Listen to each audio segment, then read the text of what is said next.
feature presentation. He'll be fine on the mountain.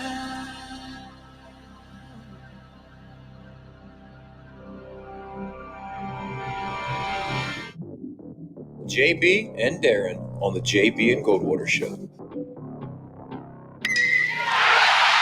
drive right field, base hit. South Carolina wins the College World Series. Watson, touchdown.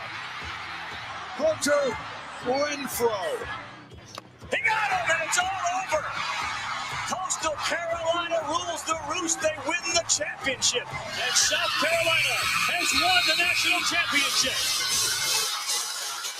Senegal baseball team has done it again, but this time the Bulldogs beat one of the top teams in the country. They are giant killers. Get the ball to Bennett. He does.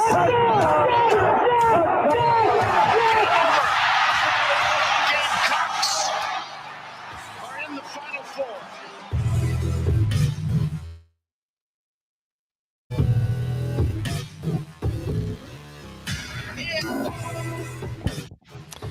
All right, greetings and a good Monday afternoon, and welcome aboard the JB and Goldwater Show, live, loud, and online, and very proudly presented by Motley Rice. Causes not just cases, MotleyRice.com, driven by Stokes Volkswagen, StokesVW.com, and find us on the all-new JB and Goldwater app. Just launched on Friday.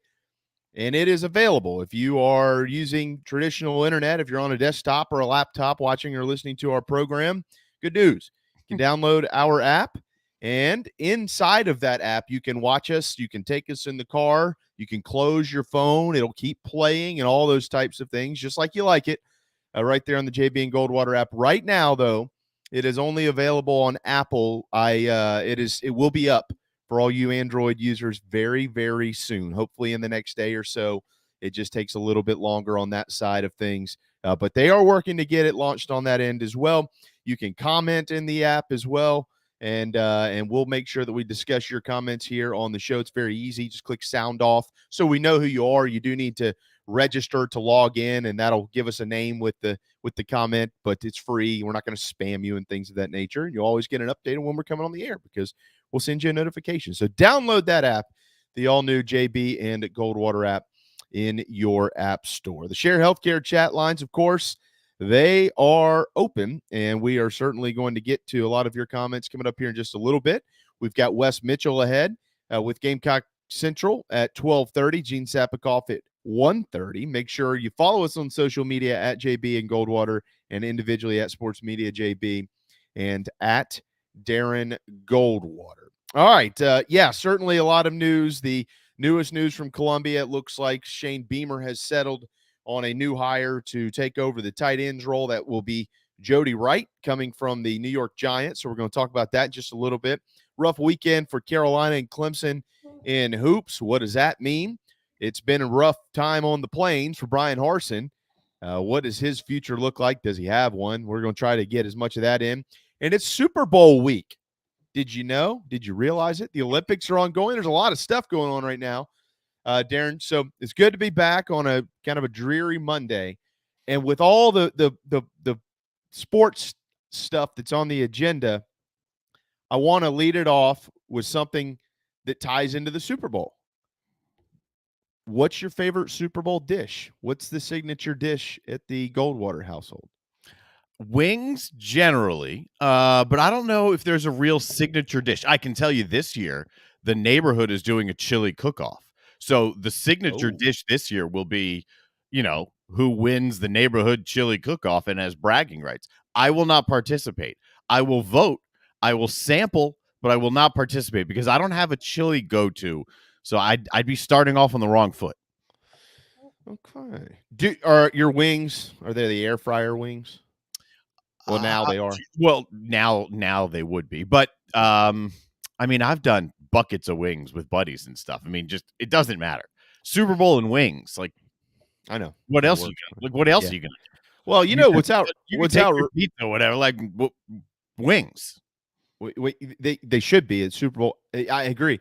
But you know what's outrageous, and I don't know how much of it is in the control of many of the wonderful establishments we have everywhere. But wings are incredibly expensive now. I mean, I was at a restaurant last week and thought, well, I'll order a dozen wings. And then I said, not for $20, I won't. No chance. You know what I mean? I guess some of it they can't help because of wing shortages or whatever's going on out there. I'm sure some just jack them up because they sell so many, and until they stop selling them, they're going to keep raising the price, which I get that. But yeah, I'd rather now just do the wings at the house. So I don't know what I'm going to make yet. I haven't decided. I've been pulling up I looked at this BLT dip recipe the other day. I like to always have a couple of dips in addition to some type of main dish, but I'll tell you what I'm leaning towards. I plan on, because the weather's going to be nice on Friday, I plan on having a fire in the backyard Friday evening around the fire pit and letting the kids have some fun and things of that nature. And then that night, I'm going to go ahead and put a 12-pound butt on the smoker and let it go all night into Saturday.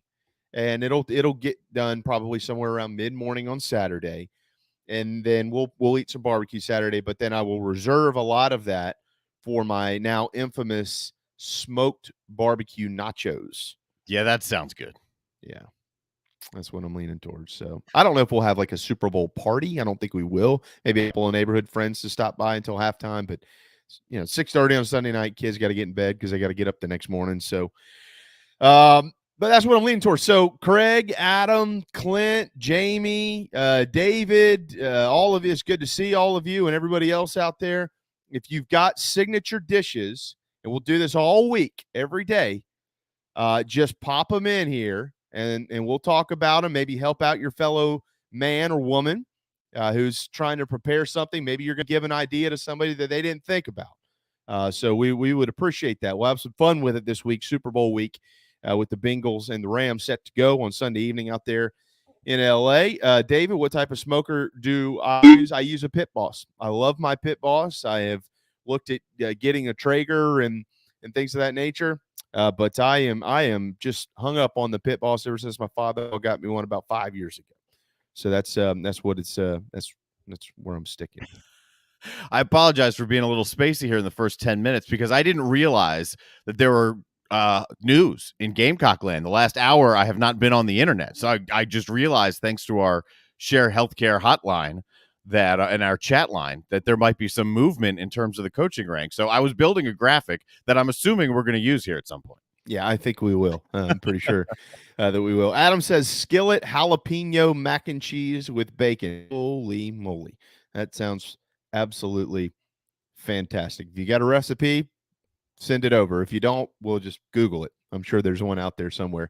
12:09 here on a Monday afternoon. Yeah, we'll get to the hoop stuff in just a minute. The latest news, according to reports that have now been confirmed, it looks like Jody Wright will be the new tight ends coach at the University of South Carolina. Jody is coming down from the New York Giants, where he has had an off-field role there, but he will come to Carolina with plenty of SEC experience because he has spent time at both Mississippi State and at the University of Alabama. He worked for Nick Saban. It's I look, I'm not even going to sit here and try to act like I know much about Jody Wright because I don't. I did catch wind, I think in the middle of last week, that he was a guy who was probably worth monitoring. Was through sources. I had a source tell me to keep a close eye on Tim Brewster. Turned out Tim Brewster did not get the job at South Carolina, but was under heavy consideration for it, from what I understand there. But it's going to be Jody Wright. To kind of run off his resume here real quick, he was with Mississippi State from 2005 until 2009 as a defensive assistant, a volunteer, and then a grad assistant, and then the football operations coordinator. He moved to Tuscaloosa as an offensive grad assistant, became an analyst for a couple of years, went to UAB as the assistant head coach and running backs coach in 2014. Darren, if I remember correctly, I believe that's when they disbanded the program, or right before right around then, yeah. And then they brought it back just a couple of years ago. And then he bounced back over to Tuscaloosa after that as director of player personnel, went back to UAB as assistant head coach, running game coordinator, and offensive line coach in 2018, which would be the year that they brought the program back. And then into the NFL, spent a year with the Cleveland Browns, special assistant to the head coach, and then a defensive assistant coach with the Giants last year, and then this year an offensive assistant coach, and now tight ends coach at the University of South Carolina under Shane Beamer. Their paths obviously crossed years ago at Mississippi State before Shane came to South Carolina with Steve Spurrier. So they obviously know each other pretty well. Again, what is the reaction to the hire? I need to continue to dig a little bit more. Darren, I've done a little bit of homework this morning with some who would know more than I would. And, they seemingly think that this is a good hire and a safe hire for Shane, a high floor type thing. But that does, when I say a safe hire, sometimes you can say that and it's negative. I don't mean that in a negative way.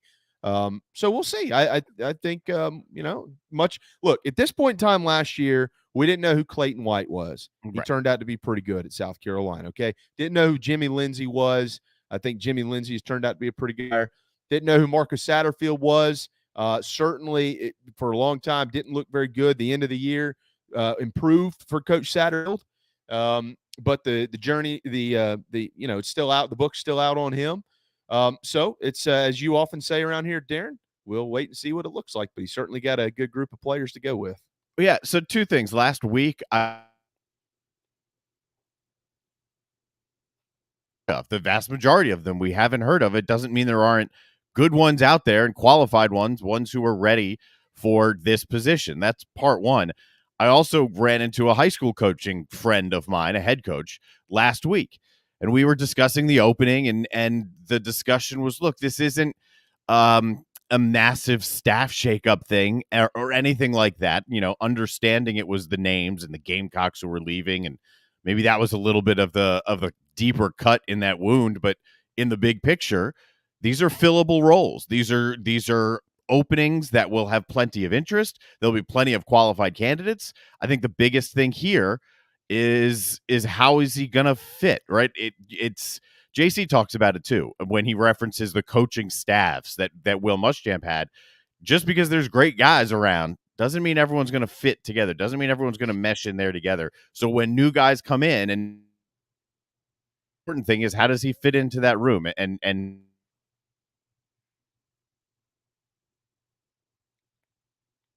Shane Beamer's the one building this program. I'll defer to him thinking part of this hire is him thinking, you know what, this guy's going to fit with our coaching staff. Yeah, exactly. I mean, look, I'm not, we're all entitled to our opinions. I'm not necessarily qualified. Look, go back in the last month. Okay. And I'm just going to speak specifically to myself because I don't want to speak for anybody else, but let's look up the road at Clemson, right? They made a bunch of hires that I personally thought were kind of strange. A little bit of a different situation, the fact that the Tigers have been at the top of the college football world for a while. And but Coach Sweeney seemingly has a system that he believes in up there. And, I thought that some of those hires were a little underwhelming, but who am I to judge necessarily either? I mean, I'm not qualified to make those. I don't know exactly what Coach Sweeney is trying to do within his program with Wes Goodwin, which, by the way, Wes Goodwin and Jody Wright know each other very well, and guys of that nature. So, but we're all entitled to our opinions, and I understand that everybody's opinions are a little bit different. I would go back to the Will Muschamp era, and from day one when he was hired, there were a lot of exciting hires under his belt. Pretty much every one of them, for the most part. I mean, T-Rob was highly sought after. Lance Thompson, Mike Peterson obviously ended up being a star at South Carolina. Brian McClendon, a former National Recruiter of the Year. There were some guys, Thomas Brown, and that really worked out. I mean, Thomas Brown's in the NFL. He's an excellent coach. But there were some guys, when you look back on that staff, I mean, shoot, look now. I mean, look where they are. They're at Georgia. They're at Alabama. it seemed like an all-star group, and everybody was really excited with name notoriety and the resume, what it said on paper. But a lot of what the paperwork said did not fit the job description that you need at South Carolina.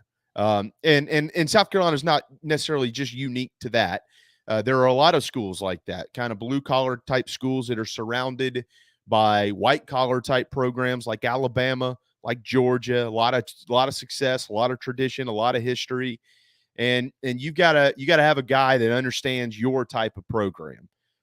And so, at this point in time, I mean, Shane Beamer understands what it takes to win at South Carolina. He's been here. He's seen it. He's followed it. He understands it. And he's got a lot of guys. He just did it. Yeah. Did it. Yeah, exactly. Yeah, I mean, so, I mean, look, from that side, from that angle, Darren, I mean, I don't personally have any choice. Not that I would choose not to at this point in time. I don't know enough, but I think, we'll just have to wait and see. I mean, you got to give a guy credit for doing his due diligence to make the hire, and we'll see what it looks like. I had somebody say to me, Tim Brewster would have been a home run. And you know what? Again, absolutely could be the case. Mm-hmm. Alabama didn't hire Tim Brewster. Alabama hired Joe Cox, formerly at South Carolina. Brewster's out there. Notre Dame didn't hire him either. And I don't know why. That's not defamation of Tim Brewster. Okay, I'm not. This isn't taking a shot at him or anything like that. But what I'm getting at here is that all these coaches seemingly understand much more than we do what is right for their program, and it looks like Shane Beamer thinks that Jody Wright is right for the Gamecocks. It goes back to some fit too, right? I mean, if Brewster is such a great candidate, and he might be, but there's a reason why, and I don't know the behind the scenes workings, right? I don't know if Beamer tried to make that happen and then made no idea. But at the end of the day, the decision's made to bring this guy in and that this guy will be a fit.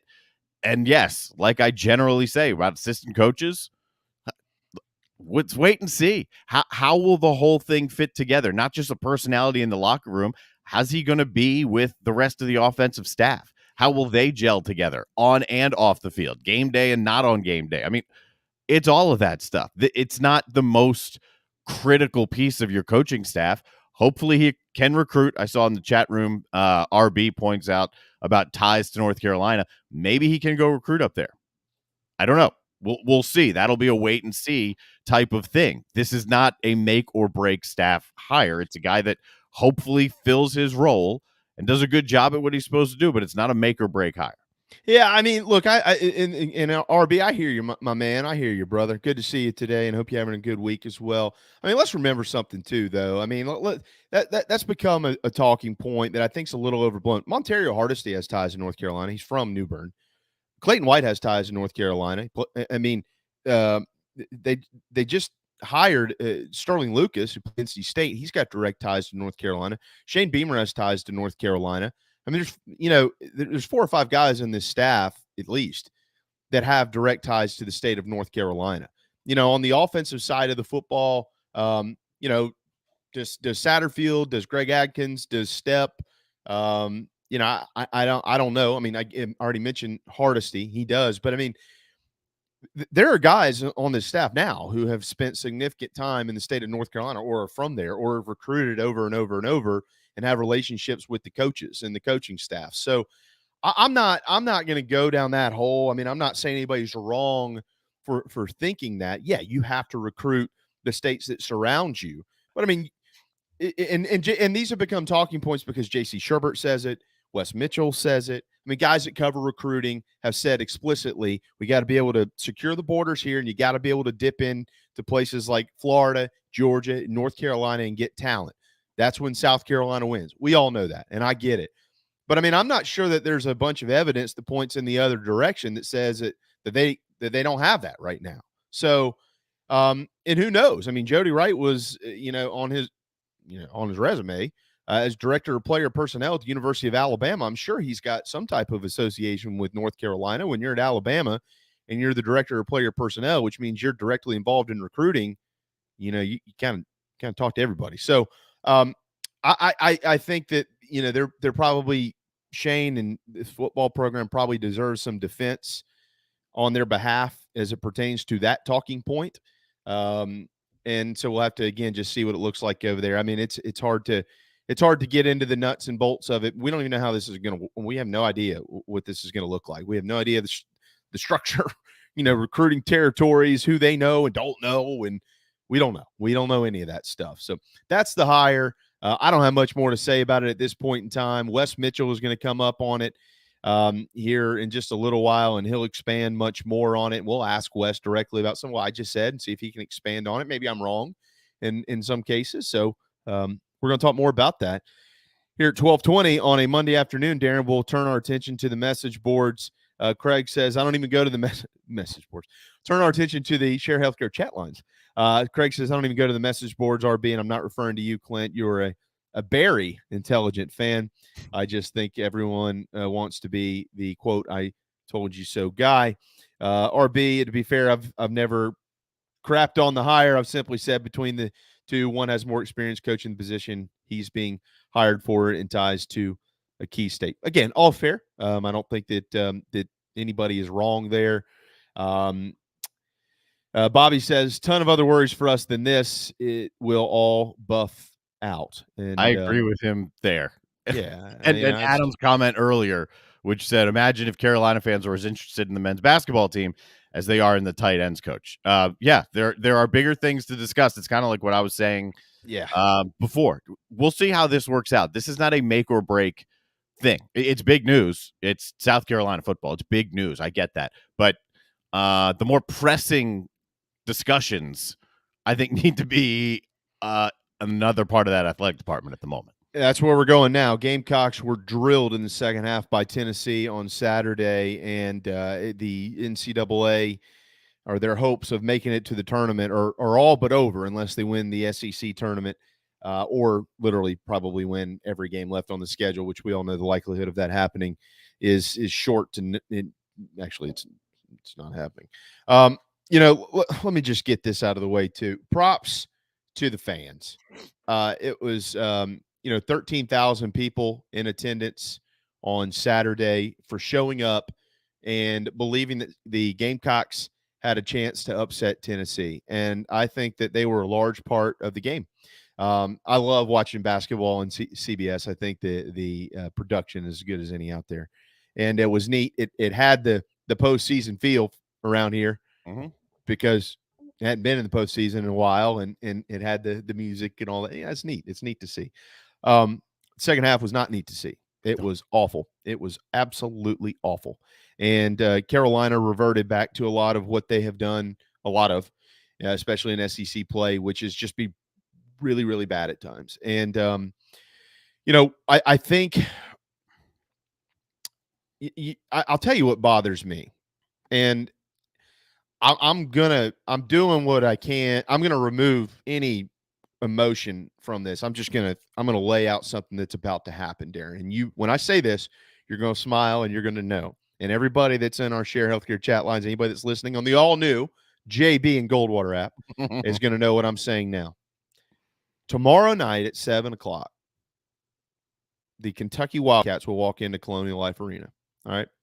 The positive and optimistic side of everybody out there should say, wow, this is an unbelievable chance for the Gamecocks to get a quad one win. The realistic side, we're all going to say, yeah, it's not going to happen, and it's probably going to be worse than what we just watched. But here's the reality of what's actually going to happen tomorrow night, unfortunately. There's going to be about 3,000 or 4,000 Kentucky fans that make their way into that arena because they do every year, and I don't know how they do it. I actually know there's Kentucky fans out there that buy season tickets to Gamecock basketball games for one game a year. Can you believe that? It's true, though. They're only a few $100. No doubt. They just do it. All right. And that game's going to be nationally televised at 7:00 on ESPN. And if Carolina gets run out of their own gym and it sounds like a Kentucky home game, it is going to be the embarrassing moment of the embarrassing moment. And you think people have been freaking out to this point? Oh, my gosh.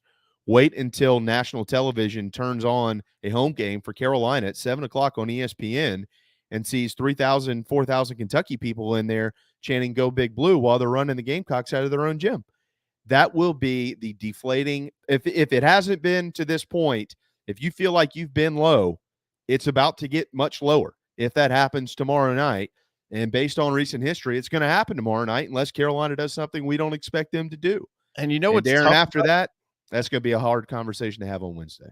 Yeah, and what's tough about that, to me, I mean, I hear what you're saying completely. Right? It'll be a gut punch to watch that happen as a South Carolina fan. It'll be an absolute gut punch if that happens. But to me, regardless of, let's say Kentucky wins tomorrow, for the sake of this conversation, regardless of how impressively they win, I expect Kentucky to win and do so very comfortably. I did not expect Tennessee. I did not expect South Carolina to play as poorly Saturday as they did. So to me, regardless of what ends up happening tomorrow, Saturday is going to be a more disappointing performance because Tuesday is much more predictable. This was a decent matchup. Derek talked about there's going to be some problems on the inside, some injury stuff. Okay, there's going to be some depth issues, but the offense reverted again for 2 straight games. Went to I don't have great words for it. I mean, there are a million different ways to say that was really, really bad, and that's what it was, and it wasn't just what Tennessee was doing. So that performance is going to be worse than whatever happens Tuesday because in my book, Kentucky is the best team in the SEC. I know they lost to Auburn, but in my book, they're better than Auburn, and I'm looking forward to that rematch. They're awesome, and they're on fire. So whatever happens tomorrow, I expect Saturday will be more disappointing. Saturday was a wild day in the SEC for everybody that missed it. I mean, you had almost a lot of major upsets going on. You think you did have one, but a lot of really close contests. I mean, it was a strange, interesting day. The league is really good. Okay, I mean, we have to give credit to the league, but I mean, for Carolina, and I guess what I was referring to there, Darren, is had that game been different. Let's say they won it. Let's say Carolina won the game. There would not be this 3,000, basically half of the crowd on Tuesday night on your home floor in blue. There would be a lot more Gamecock fans who would get in there, even if they were anticipating getting their rear ends kicked. They'd be there knowing that, hey, we still have a chance. Oh, my gosh, we're riding momentum. We beat Tennessee. Maybe, just maybe, we can beat Kentucky, and I'm going to be there to see it. You know what I mean? It would change the whole dynamic of the – but now you're coming off of this deflating loss, but for every reason you just mentioned, with what you saw in the second half, and it's just going to be you're just going to be adding salt to the wound. It's not even going to be about losing the game. It's going to be about pride. It's going to be about, this is our arena, and we're outnumbered fan wise by a team from 7.5, 8 hours away. What is going on here? And that's the apathy, that's the frustration, that's everything that you don't want in any fan base ever in any sport boiling out. So it's unless the basketball program finds the most lightning they've ever found in a bottle tomorrow night, it's coming. And after that, the discussions are going to be much less about basketball and much more about leadership and personnel and things of that nature. All the conversations I don't like having. I don't like doing that. I can't stand it. But that's where it's going. And that's what happened after what we saw on Saturday. There will be opportunities for the team to show improvement. But at this point, that improvement needs to be significant because it looked like the improvement was starting. It looked like someone had it in the Share Healthcare chat line not too long ago. Imagine we were there it is. Change in a week. We were talking about beating both these teams from last week. Yeah, we were talking about Tennessee certainly as being an opportunity that was there, and Mississippi State as well. So to lose the momentum that was there, I don't think it was fool's gold. The team did play better than it had been playing, granted against lower competition. Absolutely. And A&M is sliding. Absolutely. But to then fall back to this, it's like, all right, what type of improvement is enough improvement here? And at this point, the bottom line is going to be winning games. And there's going to be 2, maybe, the remaining on the schedule that they'll be favored in. I was just looking at that earlier today. Yeah, Ken Palm's got it at 2 right now. Remaining games on the schedule that they'll probably be favored in. Georgia and Missouri, I'm assuming. Yeah, actually, Ole Miss. Georgia and Ole Miss. Either way, it doesn't matter. Nope. Georgia and Missouri. Yeah. So, but either way, that tells you that of all the rest of the games, they're going to be not expected to win. And what's the performance going to look like? Wins right now are the only thing that are going to start to matter. I mean, the conversations we were having a couple weeks ago of let's see the improvement. How are they playing? Let's really break some of the stuff down. And then when I got all analytic, a lot of that is just go win games now. Can you find a way to win some of these games? And the odds are short. Absolutely. Look, we try to give credit around here when things are going right, and rightfully so.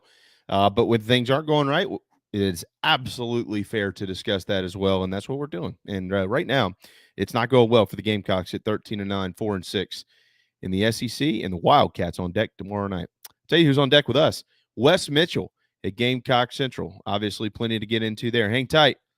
The JB and Goldwater Show. We'll be right back.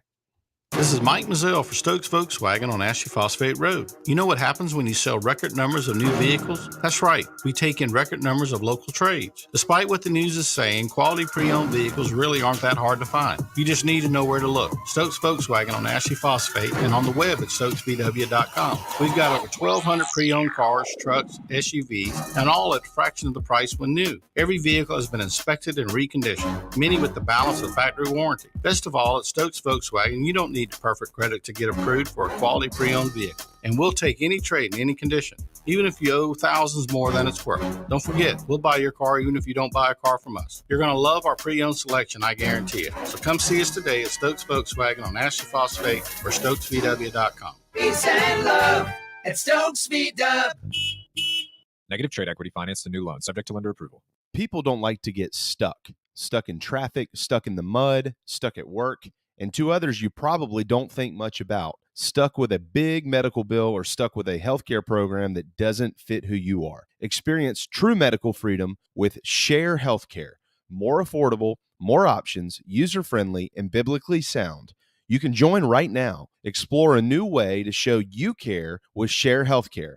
Join us today at sharehealthcare.com. sharehealthcare.com. Wando Power Equipment, the trusted home of Hustler zero-turn residential and commercial mowers. There is nobody more trusted in South Carolina than our friends from Wando Power Equipment. They've been providing elite commercial and residential service for over 30 years. Landscape Services have turned to their selection of Hustler zero-turn mowers like the Raptor. Bigger, stronger, faster, and the most durable Raptor Hustler has ever designed. Located on Daniel Island and online at wandopower.com. Wando Power Equipment, owned by the Price family, the home of Hustler zero-turn mowers, rentals, service, and specializing in family and friendship. You hear me talk about Dog and Duck all the time, and there's no other place I'm going to watch my college and NFL than the Dog and Duck. They have 3 locations: Bell Hall, Park West, and Clements Ferry Road. They have specials all football season long, like $12 pitchers of their own D2 brew, $5 pints of Sierra Nevada,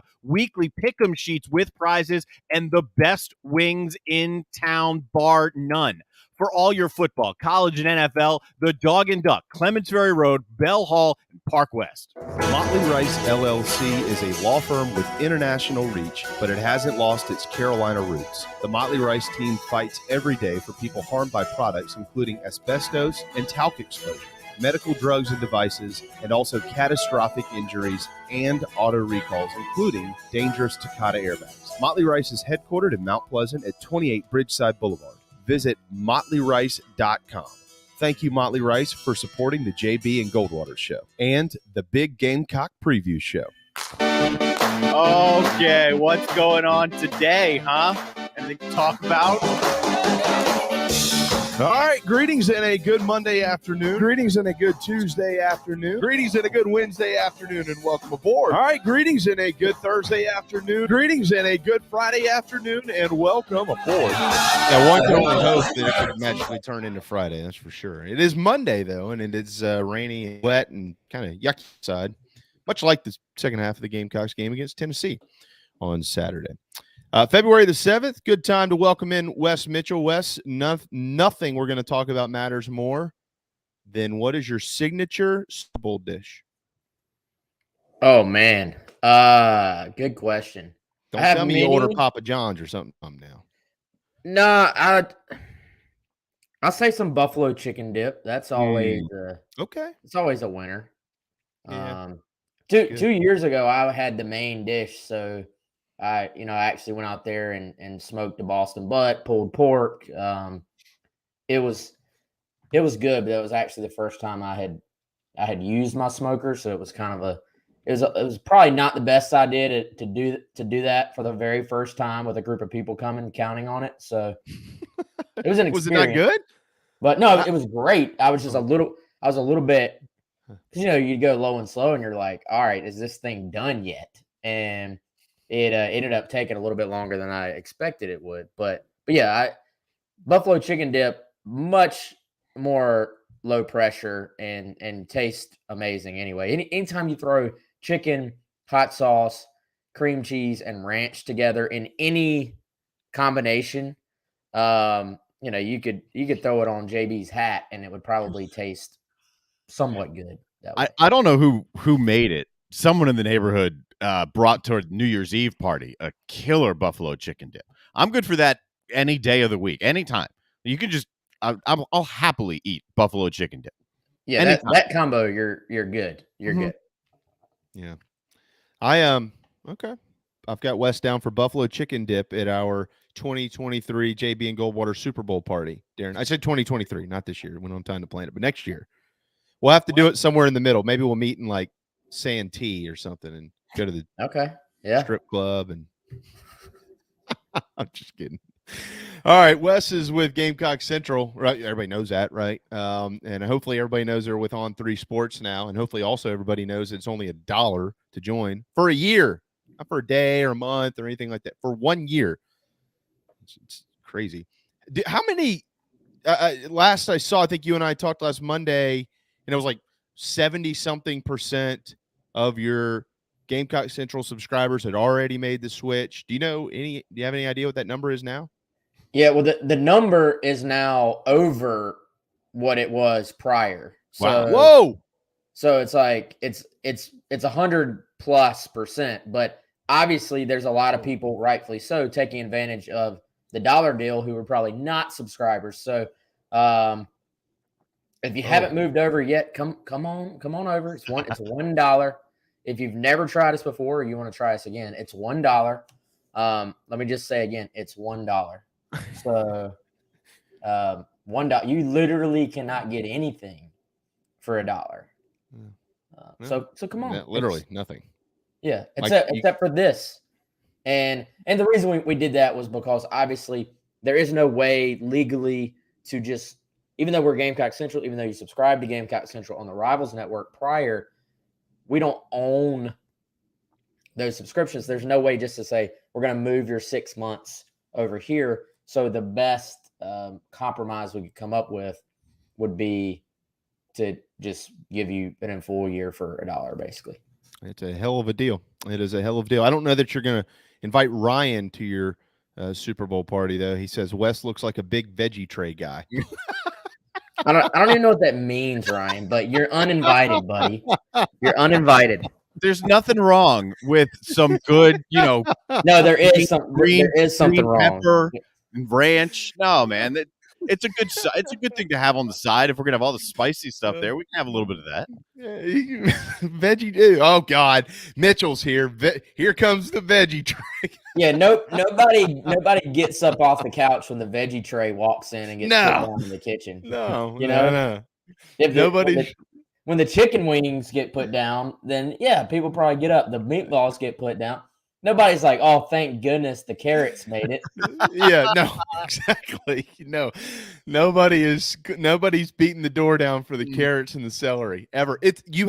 I'm the guy that I grab a piece of celery, of course, with ranch here and there to feel like I've done my duty of mixing in something healthy. Like, oh, I feel better. I ate a celery stick, but now where are the nachos? You know what I mean? It's onto the junk again.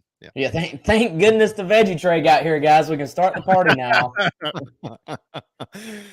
Oh gosh, hey, Wes. I know people want us to shut up about this because they're tuning in to hear about Carolina football and maybe some basketball. We'll come back to the hoops in a little bit since we finished the last segment on it. But Jody Wright appears to be the guy to take over the tight ends role for Shane Beamer. What do we know about Jody Wright?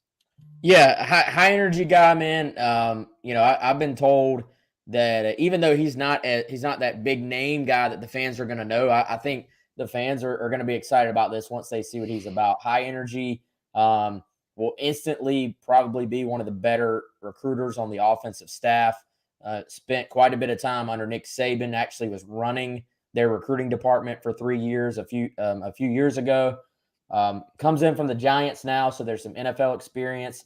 Had on-field experience at UAB, and interestingly enough, was actually at Mississippi State with Shane Beamer. Was at Mississippi State with Ellis Johnson. I understand Ellis Johnson thinks the world of him, and actually Ellis was, I believe, the first person to give him his first coaching job. So there's some pretty interesting, pretty cool little connections there. But I think this fits what we have seen. Beamer's MO so far is not necessarily going to be that I go out and hire the biggest name or hire the guy that people are going to instantly recognize. It's more, let me go out and find the guy that's going to be a good fit for what South Carolina's trying to build. And at that tight end spot, yes, every coach has to take care of their position. We know that.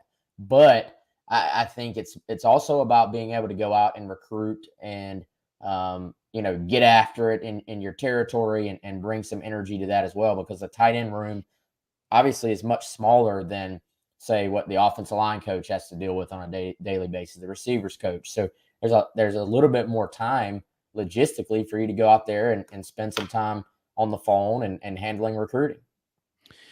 Yeah, look, I agree. Okay, so you mentioned recruiting, and we've already had some here in our Share Healthcare chat lines mentioning the state of North Carolina. Wes, it's often I give guys like you and Chris so much respect, and we reference so much of your information on our program. Our friends over at the Big Spur, obviously, as well, JC and those guys. And a lot of what we all know, I lump myself in with everybody that's listening and watching our program today, because we're not recruiting experts, right? I mean, we try to follow it the best we can, and listen to the guys like y'all that know more than we do. And a lot of the times we hear things like lock down the borders. You got to be able to dip into Georgia and sign players. You got to be able to dip into Florida. You got to be able to dip into North Carolina. And I understand, Wes, that the state of North Carolina, the Tar Heel State, is a place that Carolina feels like they've maybe underachieved a little bit over the last few years, trying to get back in there. So we had some folks earlier mentioning that, hey, Tim Brewster, for instance, was a name for this job. He was somewhat in the mix somewhere, whatever that looks like. Knows North Carolina pretty well.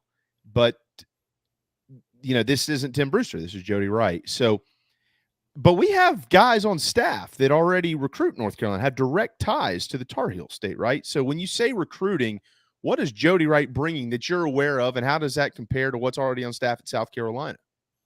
Yeah, I think for one, it's just an understanding of how to go about it, how to go about the process. And this is someone who learned that skill at Alabama, again, running their entire recruiting department. So, he's learned sort of the Saban way as far as that is concerned. And recruiting is about energy. It's about connecting with people. It's about effort.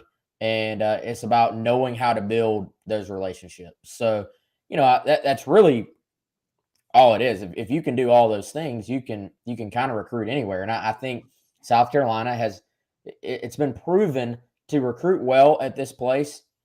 You have to get after it. You're not going to recruit here just based on your name.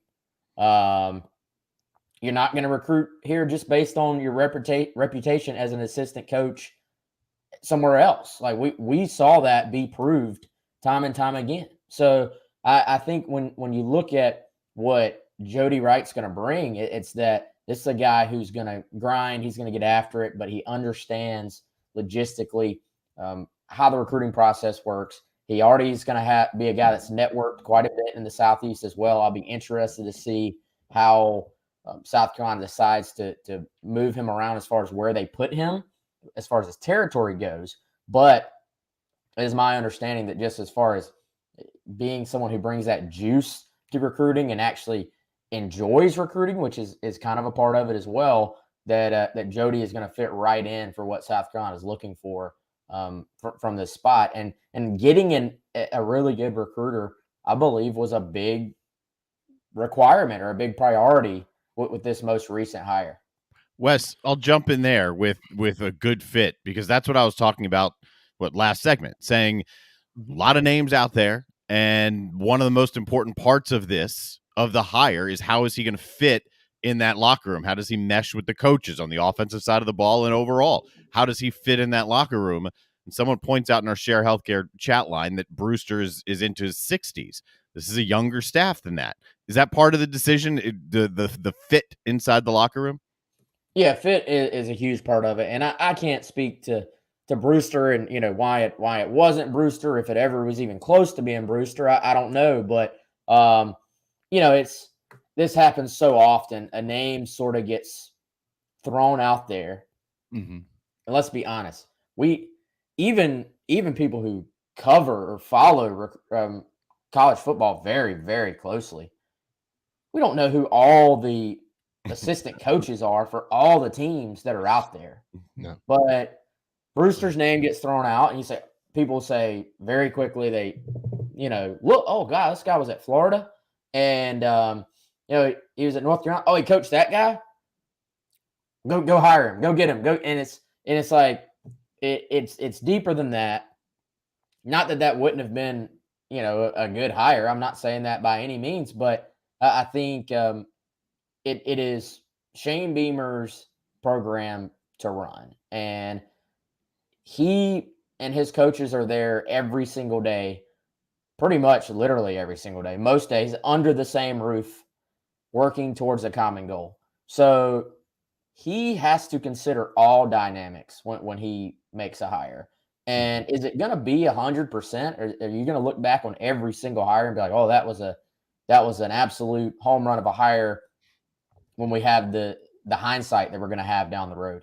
Of course not. No coach is going to hit 100%, but it is a little bit ridiculous just when people just completely question a hire right off the bat let's sort of let it play out and see how the guy does before we even throw shade on the hire. And I mean, the trend right now is no matter what happens, people just bring up Marcus Satterfield. And I think we're kind of at the point where we all, as a game, include everybody, fans, media, everybody that's involved in South Carolina athletics, we got to just move forward. Like, please. Yeah, like Marcus Satterfield, all signs point to Marcus Satterfield being here. So it's kind of run its course as far as just complaining about last season. And there's gonna be a lot that Satterfield has to work with this season. And if the offense isn't good again, then there'll be some decisions to be made. But on February 7th, the hire of Jody Wright has nothing to do with Marcus Satterfield as far as whether it's going to work out or not work out. And the only reason I tie that in is because we had that response on our message board when we sort of reported yesterday that, hey, all the buzz was pointing towards Jody Wright. So people were saying, well, what about Marcus Satterfield? I'm like, what about him? Like, what? And Clint says it's a fair argument. You're gonna have to clarify, Clint, what part of this is a fair argument. I'm not sure what he was referencing there. Like, I guess let me interject here. I'm not. I think what a lot of this comes down to, Wes, and this I'm not trying to. This is not me at all. speaking as to whether Shane Beamer is or isn't a good or great head coach or is going to be successful or anything like that. But I think because he's a new head coach, right? So people don't have. I'm trying to make sure that I see both sides here. And Clint, if I'm wrong, you correct me or anybody else. But because there's no track record of hiring coaches, and there's no track record of winning or losing games outside of the one season that we just saw, I think that people are trying to judge the future of Shane Beamer on a lot of it's a microscope, every single move that is made. And so when they see one that they deem as a failure or that just didn't work out, like a Satterfield, it makes them question whether Shane Beamer can or can't hire coaches, and even higher up than that, can or can't win football games and be a successful head coach. It might just be like this type move might just be a microcosm of his ultimate success in the minds of a lot of people. I'm not saying that I say that, as I don't, and I'm not saying that I agree or disagree with it, but I certainly understand why people might question some of the decisions, even if we're not educated enough, or if we aren't anybody who has any reason to question it necessarily. Like I can't question it. I'm not qualified to, but I understand where people are coming from, because outside of the 7-6 record, which by the way was an outstanding success based on what was expected, there's nothing else to judge Shane Beamer on. He doesn't have a history. Do you think that's fair? Yeah, I mean, everything is fair. I mean, I don't think it really holds up. And Clint did clarify. He said, it's not about complaining about Satterfield. It's saying that he was a questionable hire, than that Wright may be a questionable hire right now. But to that, I would say, just from a logical standpoint, you could say, well, that would be the case for every coach that's ever walked the earth. Because you could also say, well, Clayton White was a great hire, so that means Jody Wright is a great hire. That logically doesn't hold up either. Every coach is going to stand on his own merit, you know. And nobody knew who Clayton White was either. Yeah, like we're going to find out, you know, and nobody's saying the offense was great this past season. Like nobody on this show right now sat here and defended, Satterfield's offense the entire season. We all tried to call it like we saw it. Like there were some very, very bad moments. Nobody is in any way saying that. It's just, it is tiring. Yes. When that is like always the constant thread that it goes back to. But every time, I agree. Satterfield and Jody Wright, like Jody Wright being successful or not successful at South Carolina, has really no connection, in my opinion, to Satterfield. And Satterfield was asked to come in and run an offense. Jody Wright is going to be asked to come in and bust his tail in recruiting, and to take care of the tight ends room, which is really, like I said earlier, a relatively small room otherwise. So we'll see if he can come in and do what he's being asked to do. But it's very different than bringing in a guy and being like, hey, man, you've got to come run this offense with all the pressure on your shoulders. And that's a tough ask for anybody. Not everybody's cut out for that. Well, and Wes, you know, to toss it back to you here, and again, hey, Clint, we're just conversing with you. I'm not knocking you or anything like that. But you know, like the next comment, and he's not. A lot of people say this. You know, I'm basing that on a resume comparison between Brewster and Wright, specifically as a tight end coach. Fair enough. You know, what I would counter that with was Will Muschamp hired a lot of resume coaches at South Carolina. And Wes, I mean, you were around the program day in and day out. A lot of them did not fit at this school at South Carolina, understanding this job. A lot of them fit at the white collars, man. They fit at the traditional Bama and the Georgias and places like that. They can walk in with that logo on and recruit a kid. But a lot of those guys, like Lance Thompson, Brian McClendon, I'm not saying they're bad people. I'm not saying that they're bad coaches.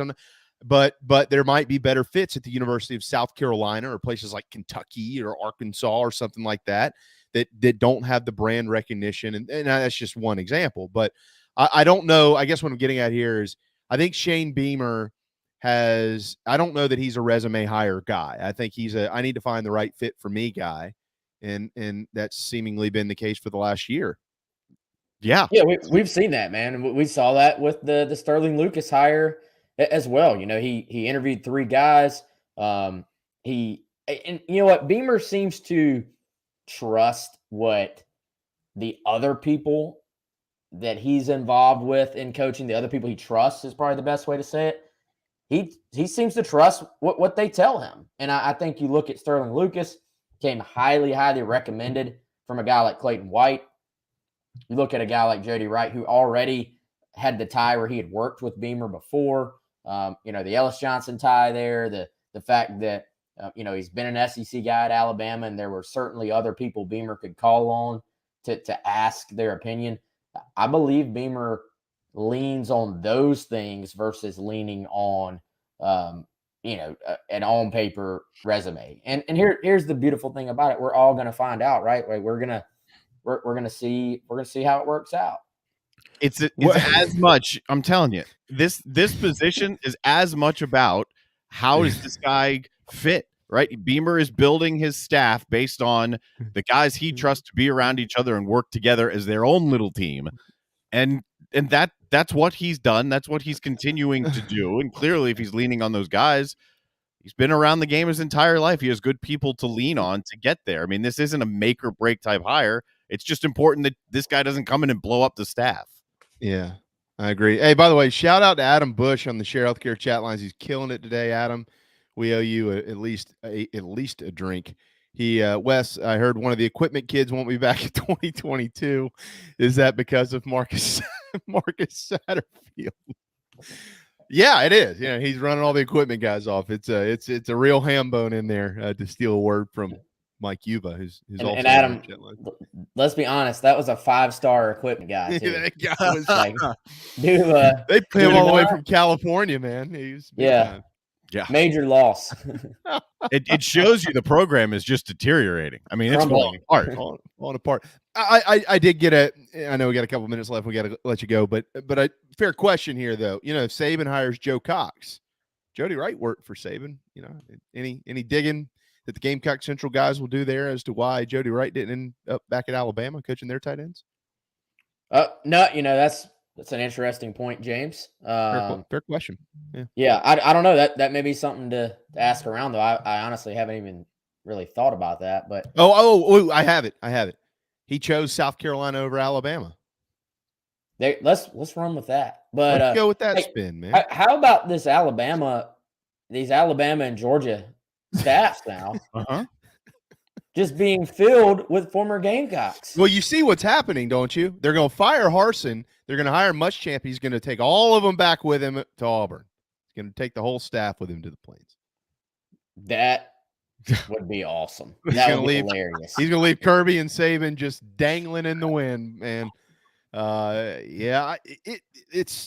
That's another case in point, though, right? All resume guys. I mean, look.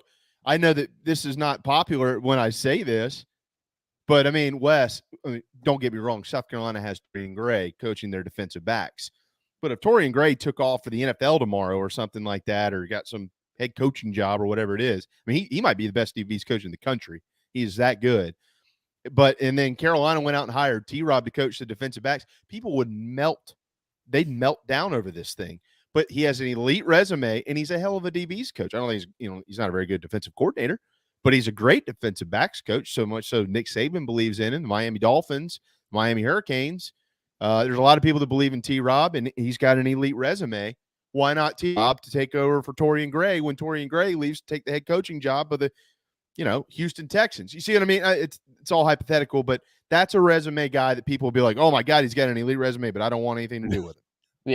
Yeah. No, you're right. And, you look at some of these guys, like you said, T-Rob, just coaching DBs, he's good.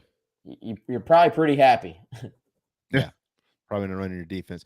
All right, Wes, what are y'all talking about today at Gamecock Central? Anything? No, nothing? Well, of course, this hire, come check it out. $1.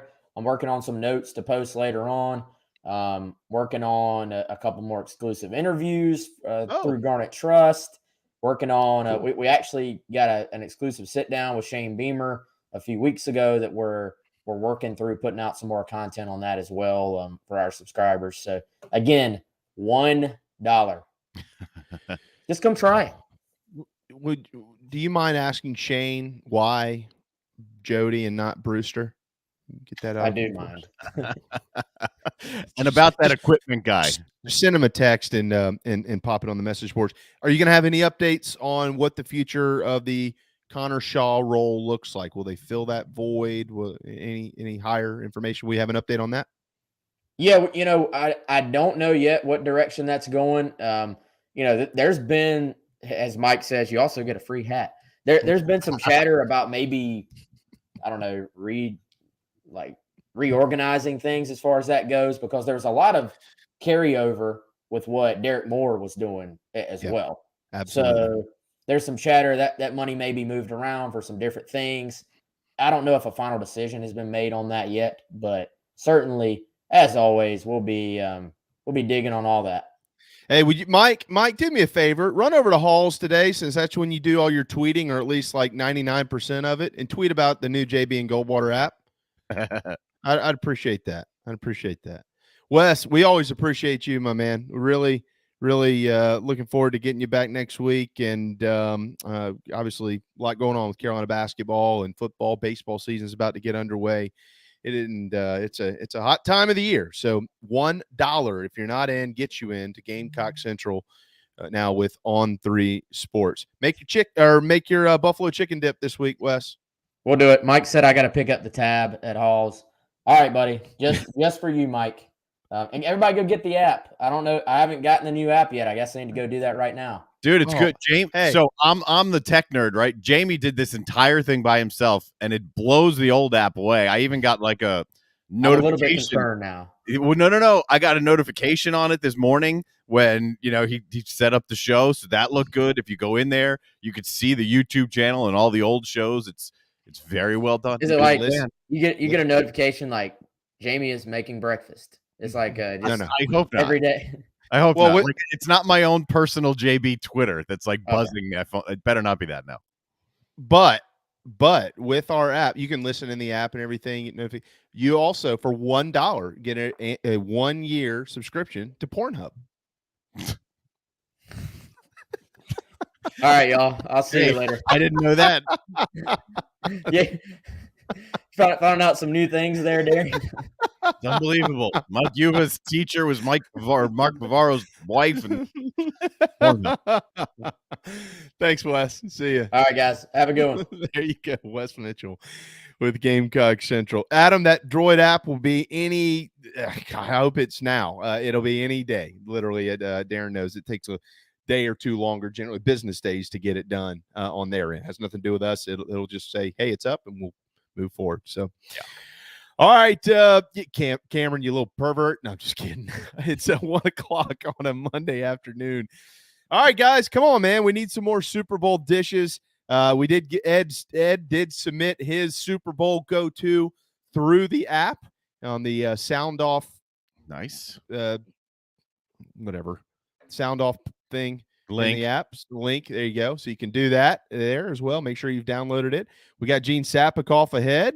And much, much more. So everybody hang tight. We're going to talk about Brian Harsin on the other side of the break right here on the JB and Goldwater Show. Right here in our backyard is Motley Rice LLC, a law firm that hasn't lost its Carolina roots. The Motley Rice team fights every day for South Carolinians who were injured while traveling by plane or bus, harmed by medical drugs and devices, or burdened by dangerous auto recalls, including Takata airbags. Motley Rice is headquartered in Mount Pleasant at 28 Bridgeside Boulevard. We are honored to have Motley Rice as a sponsor for the JB and Goldwater Show and the Big Gamecock Preview Show. At Patriots Point Naval and Maritime Museum, families walk in the footsteps of our nation's heroes, the brave ones who risked their lives to defend our way of life. Home to the aircraft carrier USS Yorktown, USS Laffey, and the USS Clamagore, there's more than 1 million square feet of exhibit space to roam. White Glove certified, we have several new health safety measures in place to enhance the visitor experience. Come for the day and leave feeling inspired. One of the most impressive museums in the country, located right here in Mount Pleasant. Visit patriotspoint.org for more. We'll see you soon. People don't like to get stuck in traffic, stuck in the mud, stuck at work. And to others you probably don't think much about, stuck with a big medical bill or stuck with a healthcare program that doesn't fit who you are. Experience true medical freedom with Share Healthcare. More affordable, more options, user-friendly, and biblically sound. You can join right now. Explore a new way to show you care with Share Healthcare. Join us today at sharehealthcare.com. sharehealthcare.com. This is Scott Glaze, head golf professional at the Links at Stono Ferry, located on the outskirts of Charleston, South Carolina. I'm inviting you to tee it up on one of the most scenic and challenging courses in the Lowcountry. Our back nine is highlighted with 3 holes that border the Intercoastal Waterway. Visit stonoferrygolf.com to book tee times and discover all that Stono Ferry has to offer. The Links at Stono Ferry is a former South Carolina Golf Course of the Year and is also home to the College of Charleston men's and women's golf teams. Come see us. We would love to have you. stonoferrygolf.com. Family vacations, a new car, a new boat, all cost money, but you don't necessarily have to make more to afford any of that if you can save cash that's flying out the window now. iHelp Consulting can help you finally get the kids to Disney World, upgrade the minivan, or drop that new boat in the water next summer. Let Daniel and iHelp Consulting consult with you. No fees, just savings. You pay them a percentage of those savings. Save on essential services, credit card fees, you name it. Let them find it. These folks are incredible. iHelpConsulting.com. How can I help you?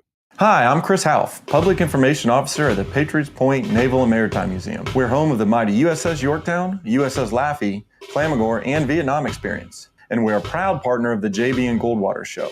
We invite you and your family to come see us and enjoy a day on Charleston Harbor. Visit patriotspoint.org for more information. And now, it is my honor to present the National Anthem.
JB Goldwater Show.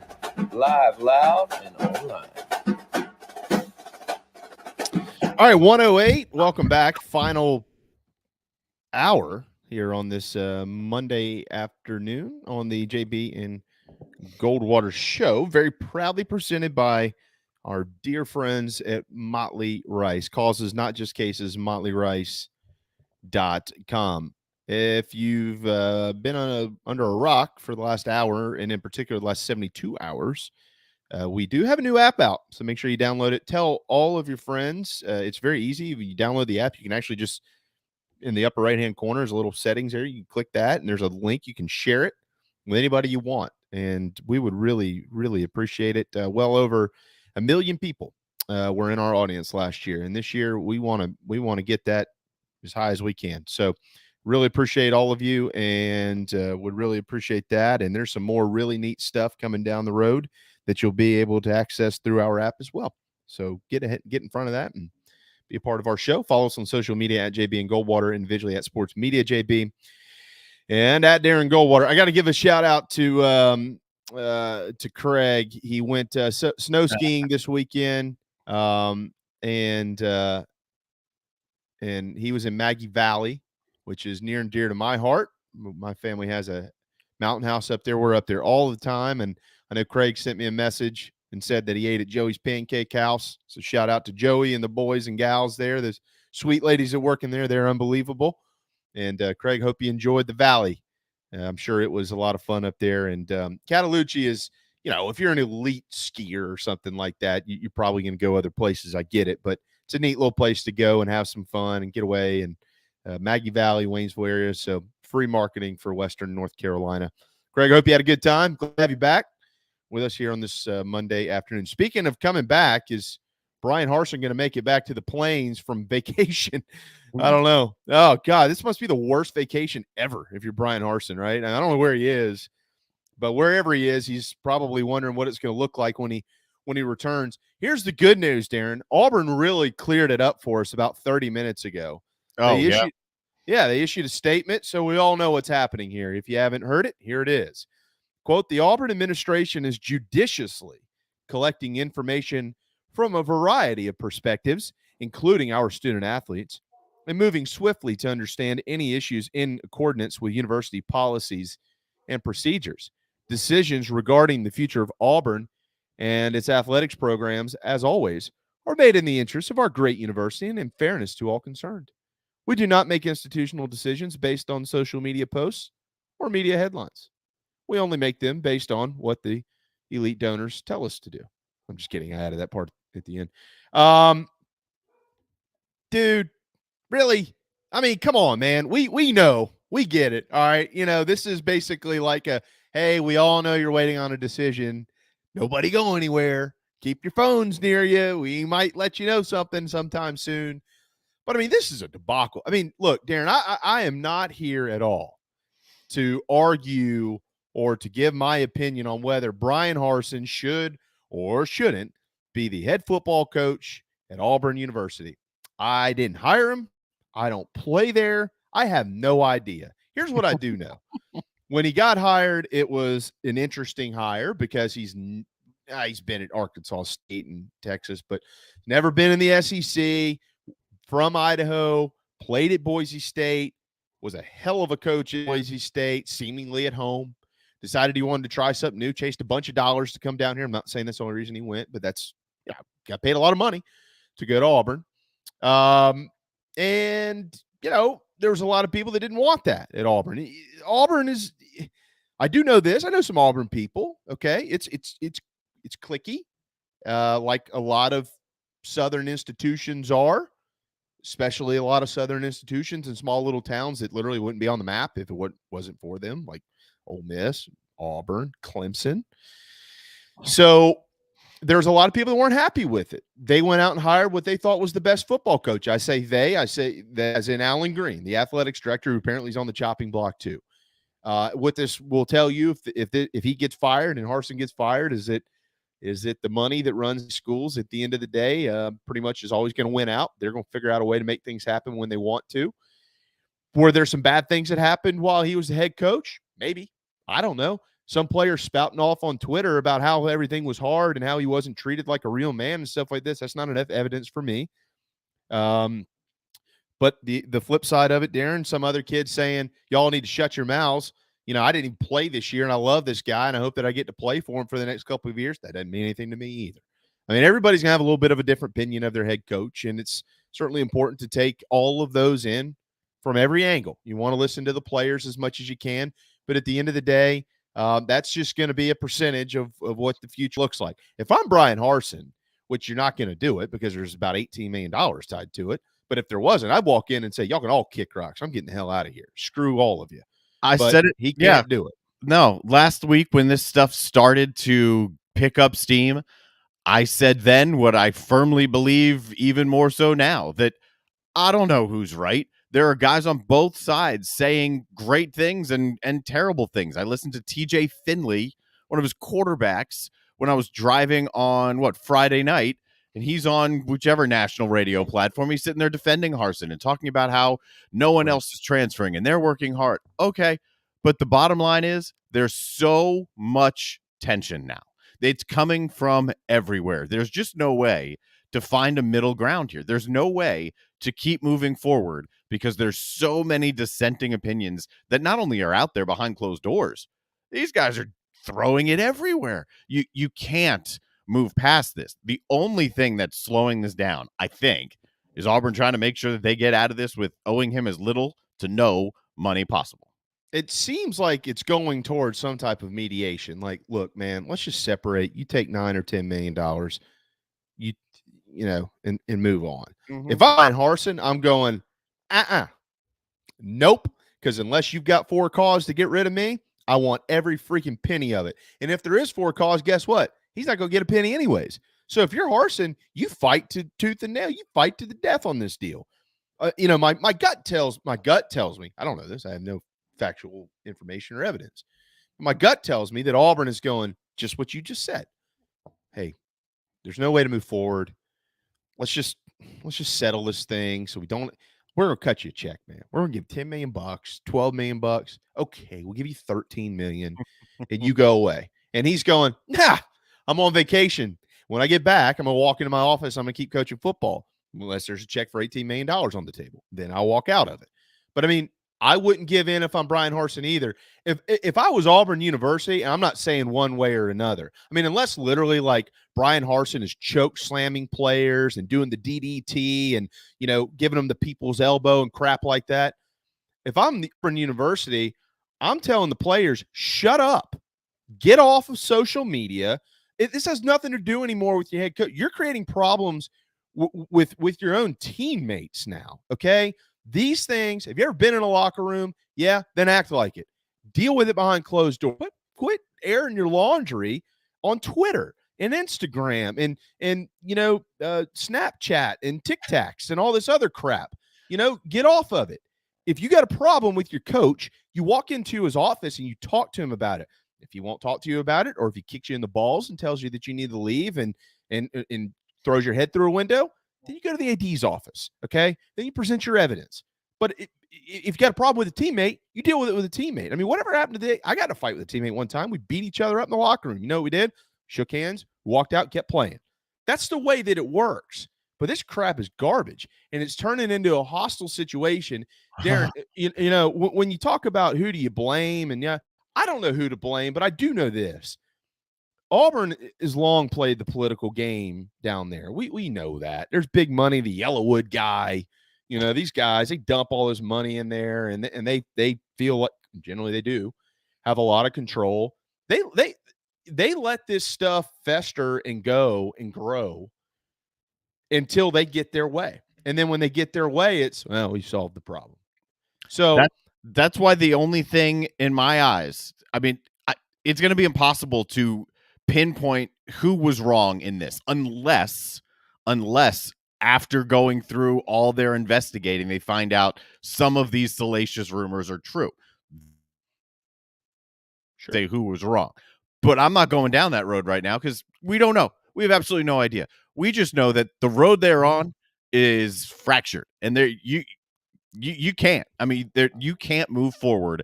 And the only thing in my eyes that's holding it up is Auburn trying to have a rock solid case. Because if they fire him for cause and say, we're not paying you, then that goes directly to court.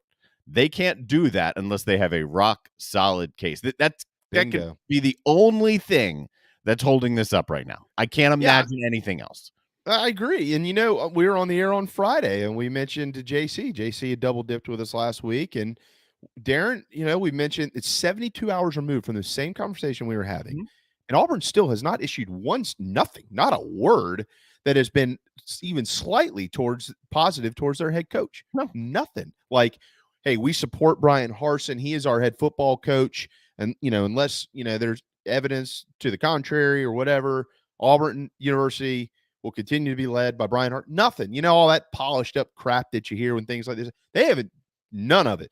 So that tells me that obviously they're looking for a way out of this deal, or somebody is, and they're not willing to go down that road. Instead, they just, they pump out this garbage that we just read a minute ago. I mean, I don't know. I don't know what they're going to do. And if you fire him, I can't stand the question of, well, who are you going to hire? Because there's always somebody to hire, and there's always somebody who's more than willing to jump ship for a big check and things of that nature. And as we've seen, as this evolving landscape of sports world keeps spinning, nothing is ever off the table or ever out of the question. So, I'm not even going to go down that road either. But it's a mess, and they're in what I think is the most difficult division in college football. Mm-hmm. So if they don't get it figured out, like now, it's probably going to be another long year. And I would say this too. Whatever way they go, be all in, jump with 2 feet right down that chute and keep going. If you keep him as the head coach, then you defend him.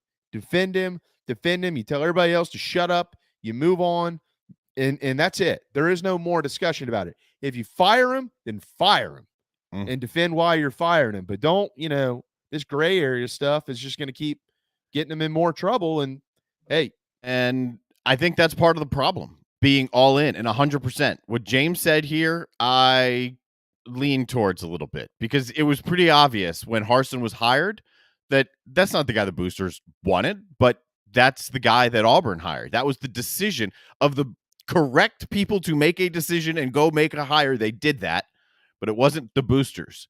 And now are they influential here in trying to make something like this happen? With the money that's being discussed, they're influential. They're going to be necessary to be influential and be a part of this. So that's another, no doubt, that's another slimy kind of side conversation to have with this. But that the pressure from there and angst over the fact that it wasn't who they wanted in the first place, now they got a crumb to go after. Yeah, the Sharks are circling.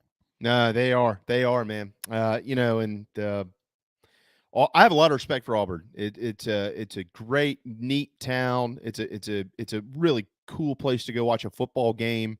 Been there, love it. Would love to go back whenever the Gamecocks make the trip back there. Would love to go on that trip again. So I don't have anything personal against Auburn or anything like that. But from what I've heard over the years, is there's a lot of people at Auburn University that want Auburn to be Alabama.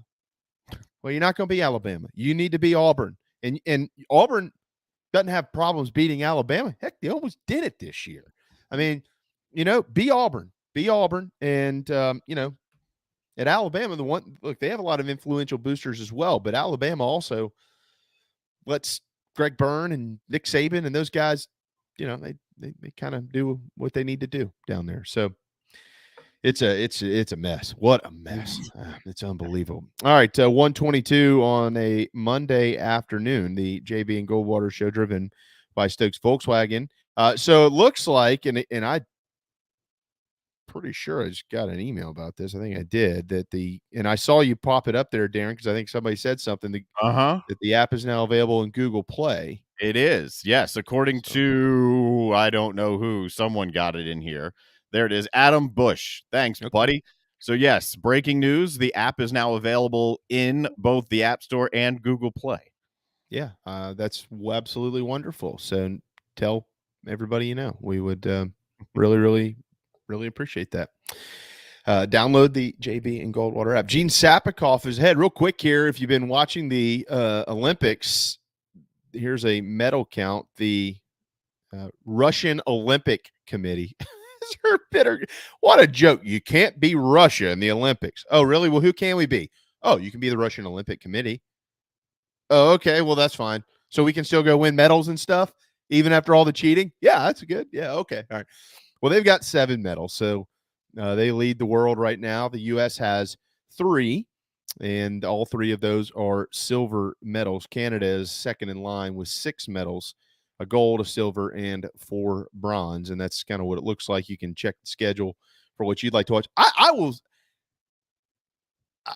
know I'm going to get some chuckles out of this, and that's all fine and dandy. I really like the Olympics. I'm really looking forward to watching the bobsledding and stuff. Love the big air events with snowboard and skiing. And I mean, that's just insane to me. But I got to be honest with all y'all. Got to be honest, everybody. Go ahead, bring it my way. I stayed up late last night watching figure skating. and I'll tell you why. Because I've been on ice about 4 times in my life, and I can skate. But I mean, still with the occasional whoa, okay, I'm good. That slip up where you feel like you're about to crack your head open. Dude, that's unbelievable what they do. The men, the women, the twirls and the upside downs and all this junk, everything that I don't know how they do it. So I was just in awe just watching all this figure skating stuff. I could not. There was a time when I enjoyed it and it was, it was cool. It was the Olympics. I don't have that feeling anymore. Not at all. I mean, I've seen it on some of the side TVs and it's beautiful to watch. I mean, I love winter sports. It's cool. I don't care. Go US. I don't care. I mean, I like watching those guys fly through the air in the ski jumping. That's cool. I like the speed stuff. The Go Jamaica too, by the way. The bobsledding is fun. I sat next to a guy the other day, and he was talking about what is it, skull, when you're in a bobsled, but you're not. You're just on a sled and like defying death. Hockey, I would count that too. I don't care though. I love hockey. I just don't. I don't care. I'm not even paying attention to it. I'm not flipping to it. If I happen to see it in passing, that's my thought. Oh, cool. That looks great on that TV. Okay, dude. Some of these guys, like at the doubles, that's what I was watching last night. Those doubles and that figure skating double stuff is wild and wacky stuff. They're impressive. I mean, I can't get out of bed some mornings and walk to the kitchen. Yeah, no, they're impressive. Their athletic ability, their skill, whatever they're doing, they're really, really good at it, and it's impressive to watch. I just don't care. Yeah. I know you worked your life at it, and that's why you got good and you're in the Olympics. I'm proud of you. Don't care. Dude, I'm a big fan of the Olympics. Love watching it. The best athletes in the world. It is so neat to see. And baseball and the Olympics and stuff like that, I'll watch it. It's not the best players in the world, but I mean, like these specific events, the figure skating, the snowboarding, the swimming. I mean, God, who can't watch the swimming? When the Summer Olympics and stuff come around, it's just awesome. So, go Team USA. The medal count tomorrow will be 75-0. That's my go-to line around here. Yeah, see you, Jamie. Okay, all right. Well, we'll have to check into that. Nonetheless, it will be ready here at some point in time. So just keep it downloaded. Keep it downloaded, and it's close. It's close. It's they're working on it, so just keep it downloaded. 127 on this Monday afternoon. Shout out to Ed, who obviously has an iPhone because he sent us a note in the JB and Goldwater app that he will be doing a chicken bog for the Super Bowl this week. So keep your Super Bowl dishes coming this way. And we want to share the love and spread the love with our audience. We all want to help each other out around here. So if you've got ideas to help soup up somebody's Super Bowl, then send them this way, and we're going to pass them along. Wes said his go-to is the buffalo chicken dip. Darren said wings, but he's got a chili cook-off coming up this weekend. So it looks like Darren might be omitted from. Yeah, he'll be eating. Yeah, I won't be making. But any buffalo thing, I'm all in for anything. Yeah. Okay, I agree. I'm going to do a BLT dip this week. Yeah, and I'm going to smoke barbecue probably for about 16, 17 hours and then do barbecue nachos. And I'm looking for one more. Generally, my sausage and cheese dip is like the star of every show. And I'll probably make it because people will ask about it. If our neighbors walk over and stuff, that's fine. But I'm trying to find something else to do. So I need I'll tell you what we did this weekend, which isn't really going to help you. Thanksgiving dinner is good like any time. And I guess there was a huge turkey on sale somewhere that Ryan, my wife, found. So it's been sitting in the fridge. So we had Thanksgiving on Saturday night and leftovers yesterday, actually. Oh, yeah. Wow. Yeah. I mean, it's huge. I don't know how big the thing is. There's still a ton in the fridge. Yeah. Sounds actually pretty wonderful. There you go. If you want to chime in on anything else, obviously there's a lot of stuff on the plate today to get to. Real quick, we do have Gene Sapikoff coming up. Want to give you some net rankings nuggets from the weekend. Of course, Clemson and South Carolina both lost, and they're both well on the outside looking in, and it's not looking likely for the NCAA tournament for either of our major programs. Tigers now at 12-10 in the net rankings and 79. Well, they do not have a quad one victory. Carolina has slipped back into the triple digits. They're 105 after that loss to the Tennessee Volunteers.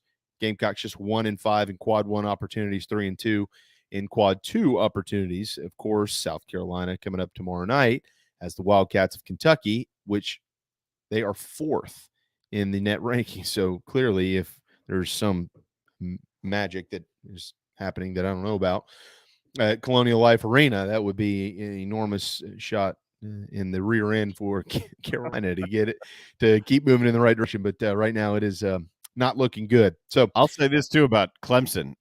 Some of the future metric stuff for Clemson is surprisingly tight. Tomorrow's game with North Carolina, that could be a pick either way, or it'll be about a 1-point line. There's a chance, if these future projections are right and they think Clemson is playing a little better, even though they looked awful in the first half against Georgia Tech, there are wins on that schedule that can get Clemson in.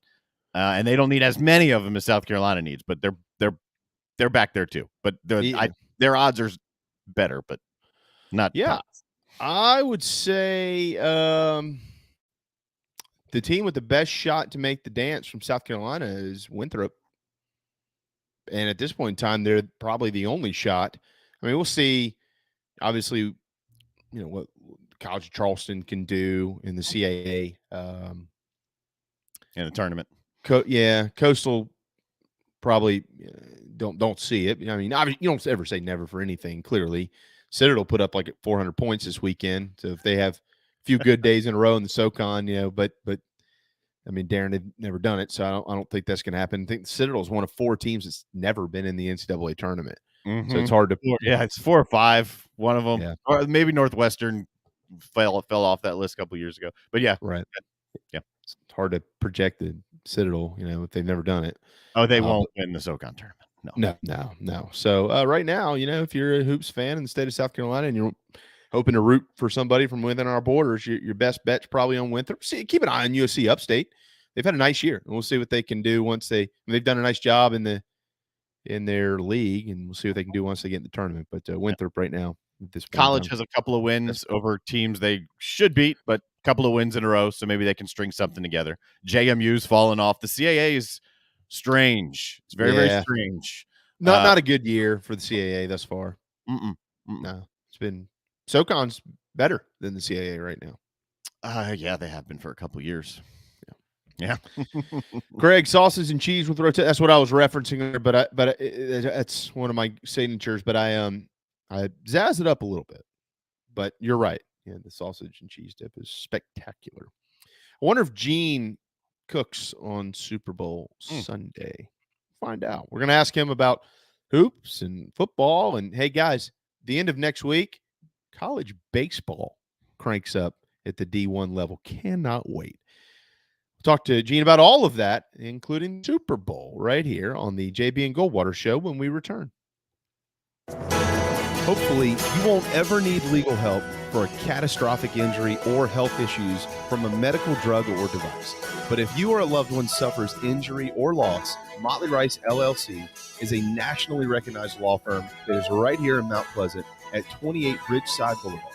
Thank you, Motley Rice, for sponsoring the JB and Goldwater Show and the Big Gamecock Preview Show. Visit motleyrice.com for more. motleyrice.com.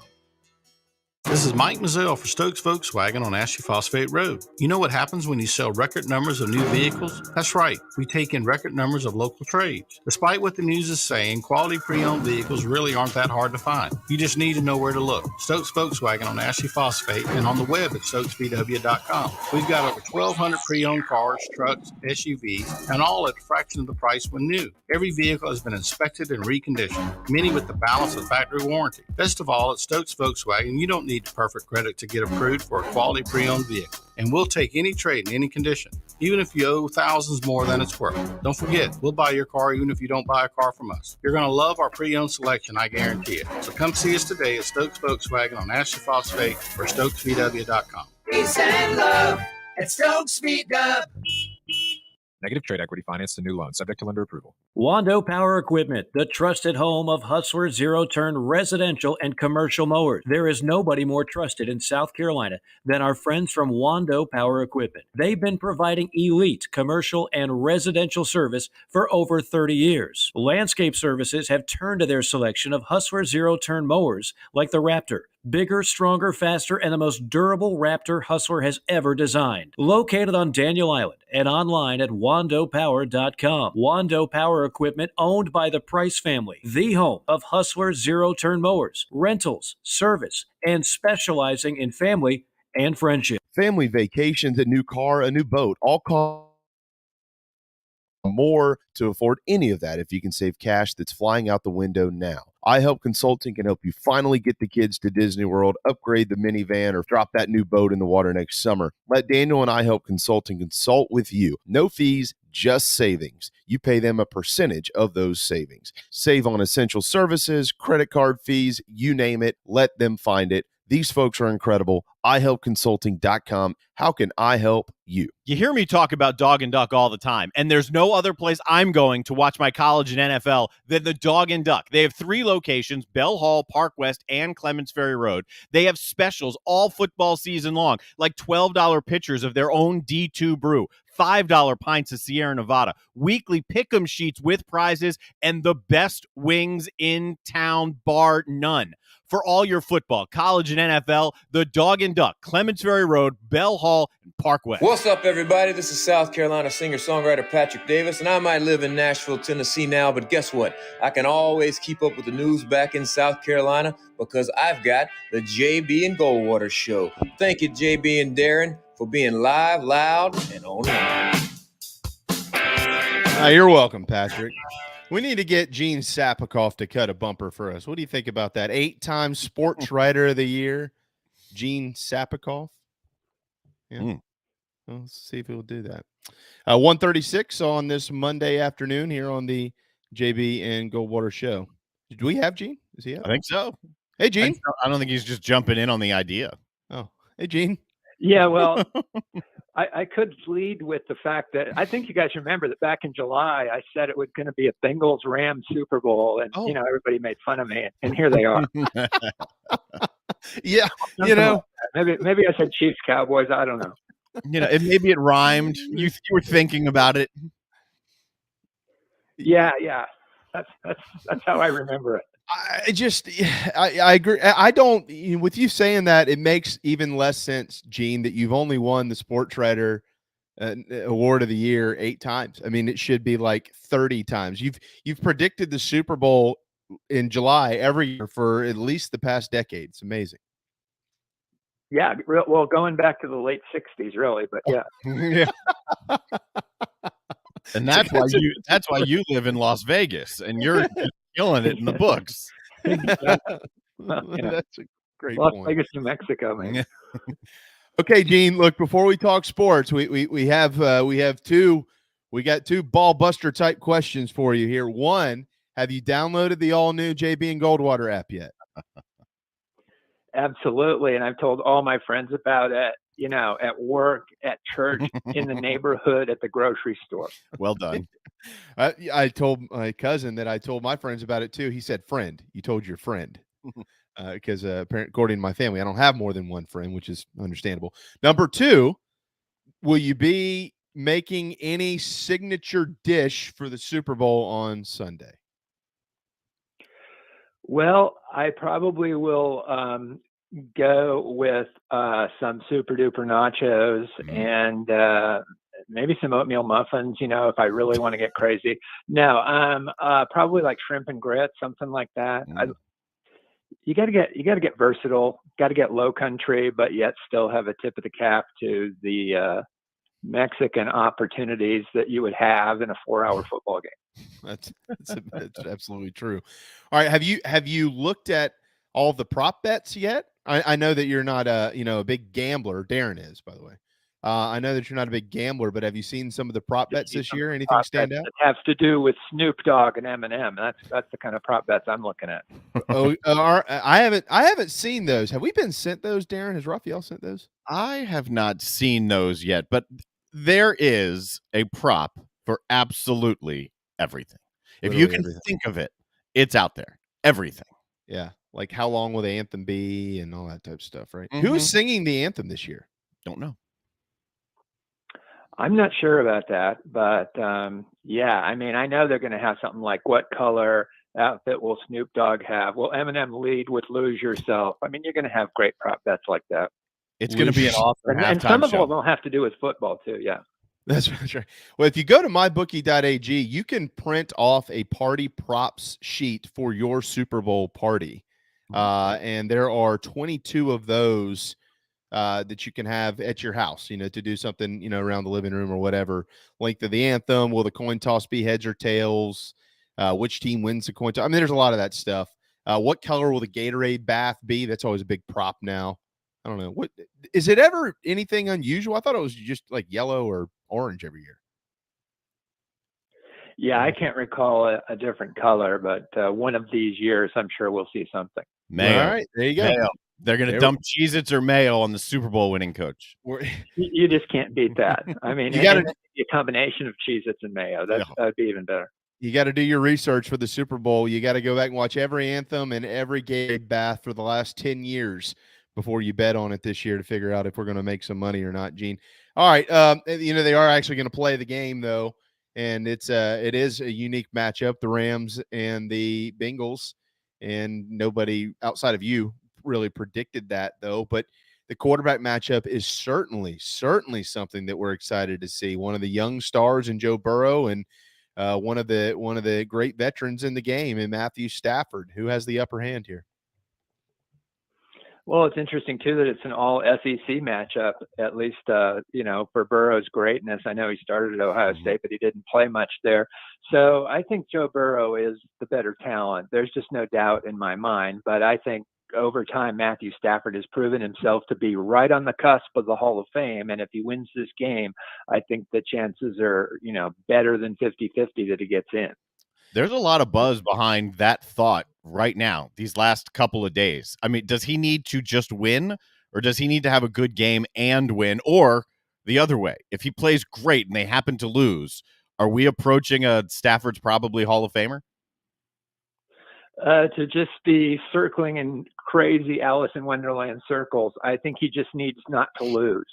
And that would be enough, because it would just stamp the kind of season he's had under pressure to elevate the Rams from the Jared Goff years, which was almost good enough to win the Super Bowl a few years ago against the Pats. So I think he's in there. I mean, his stats are really nice, even in the modern era of inflated quarterback yardage. I think this will probably do it for him. There doesn't seem to be a lot that rattles Joe Burrow. I mean, and he's playing in L.A.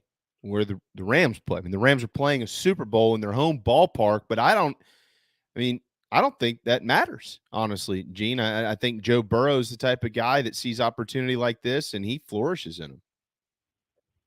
Yeah, and I think part of it's being the son of a coach and just really studying a lot of the best and, moving around the country too. I mean, he's born in Ames, Iowa, and, when his dad was coaching, just went all around. And from being around him some at that national championship week when they thrashed Clemson, and then just talking to some of the Bengals that have played with him over the last few years, I mean, it's absolutely legit. It's not an act. That's who he is. All right, Gene Sapkoff, Post and Courier, 1:43 here on this Monday afternoon. All right, so Gene, in the paper the other day, you had a column, Sapkoff, the long Clemson ball path to LA's SoFi Stadium. Well, I didn't even realize next year's national champion game is in LA as well at SoFi Stadium. That's correct. Yeah, and I mean, a lot of I know the college football playoff people are really excited to kind of showcase the game there. Hopefully, they have a good all this controversy going on about the expanded playoff, which, as I've stated pretty consistently, I think should go to at least 8. But yeah, the national championship game is indeed at SoFi Stadium next season. Is there anything that you will have your eyes on? This is the Super Bowl. This is, to coin a phrase from the Rose Bowl, the granddaddy of them all, literally. I mean, this is the biggest event in the world when it comes to sports, in single sporting event. And obviously the national championship is not the Super Bowl, but is there something that interests you about this game, thinking about college football being played there next year? Well, it's interesting that you asked that. I like to see how two fan bases divided in ticket sales, how that would work. And I like to see what that will look like at the Super Bowl. But frankly, with the Rams, you've already seen that with a couple of Rams 49ers games this year, which to me, it looked like it was about half of each fan base. So Yeah, that'll be kind of fun. I've talked. I mean, I know you guys have read a lot about SoFi. It truly is a magnificent sports engineering feat, unlike any other, at least until the next one is built. And I have some friends that.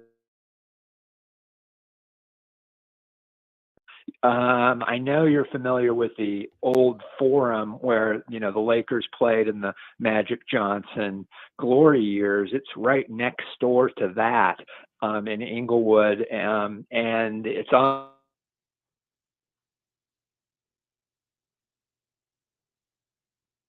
a clear day. You can see Catalina Island and the Hollywood sign and clear to Malibu. So that must be some sight there. To be able to see that. How many people do they sit out there? What's the attendance? Y'all know? Yeah, 70,000. 70,000. Okay. The capacity of SoFi is 70,000. Okay. All right. Cheapest ticket that's available according to StubHub right now, Gene, is $4,942. How much money do you have that you could put towards that? I'm just kidding. $8,250 maybe, something like that. But then you get a factor in transportation. But it's an interesting matchup in ticket, demand, because you have the team from the town, so that's going to drive it up, and then the Bengals haven't been there in 33 years, so their fans are itching to get out there. I think it would maybe be different if it was, I don't know, like Patriots and somebody else, but yeah, that's really a heck of an interesting matchup. I'll say I was dead wrong about ticket prices when we had that conversation last week. I thought they'd be around the lower end of what we've seen recently. They are on the high end of Super Bowl, like all time Super Bowl ticket prices. I think, we talked about this before. I believe that, Bengals fans are coming out of the woodwork. They've just been kind of quieter, but that Southern Ohio, and then they draw from Kentucky and Southern Indiana too. There are a lot more Bengals fans. They've just been ashamed of themselves for the last couple of decades. VIP behind the Bengals bench, row 15, section 112. That's a VIP section at SoFi Stadium. There are 2 tickets available on row 15 for the everyday low price of $46,560 a piece. Well, for some of those people in LA that will be arriving by helicopter at the stadium, that'll be nothing. And then, they'll go have dinner in Las Vegas after the game. That's a good point. Hey, look, based on how it's going in the state of South Carolina, it might be Shane Beamer dropping in via helicopter. That's where recruiting is going these days. All right, Gene, speaking of that, Shane, it looks like he is set to hire a tight ends coach. That's not anything that we're going to carry on a major conversation about around here with you right now. But, I think an interesting angle to discuss it with you, though, is that this is year 2 of hiring for Shane Beamer. He had to do it last year, where he, for the first time in his life, had to put together an entire staff. This year, he only has to add a couple of pieces, with Connor Shaw and Eric Kimry both departing the program for their own personal reasons. And so, he's got some experience with this now, but there are still doubters out there as to, whether Shane is making the right hire and things of that nature. I don't know. That's all to be seen. But, what do you think he's learned in the last 365 days? He hired a bunch of guys last year. Some of those guys came to campus and then left, and then he had to go hire other guys. I mean, he's growing up every day on the job. How much easier do you think it is for him this time around? Quite a bit. I think he's doing a good job of making the adjustment at just about every turn. And, like you said in your opening sentence there, Jamie, we'll see how this works out, because it's not going to be judged just on one season or one Mayo Bowl or, one recruiting class. It's going to be 3 years, say. And obviously patience with coaches, as I've written recently about and talked to Shane about, gets less and less, it seems like, every year. But you got to wait and see on some of these guys. Marcus Satterfield looked a lot smarter in Charlotte in the bowl game than he looked all season. So we'll just see how this goes. How attractive is South Carolina right now, Gene? How attractive of a job is it? If you're a coach and there's an open, what's it look like?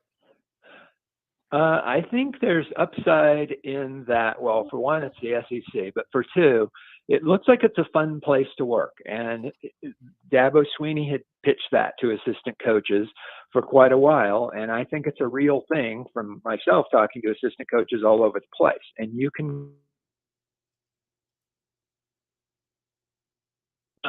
and where there's not. And the other thing is, at least with this current president and athletic director at South Carolina, Shane has a little bit of a leash here, and it's not going to be, next year, halfway through the season, that even if he gets off to a slow start, that there's going to be a hot seat. There's not going to be. So I think it's above average to good as far as a place where you would want to work at South Carolina, because again, SEC, pretty fun environment, and Shane's got a pretty good leash here going.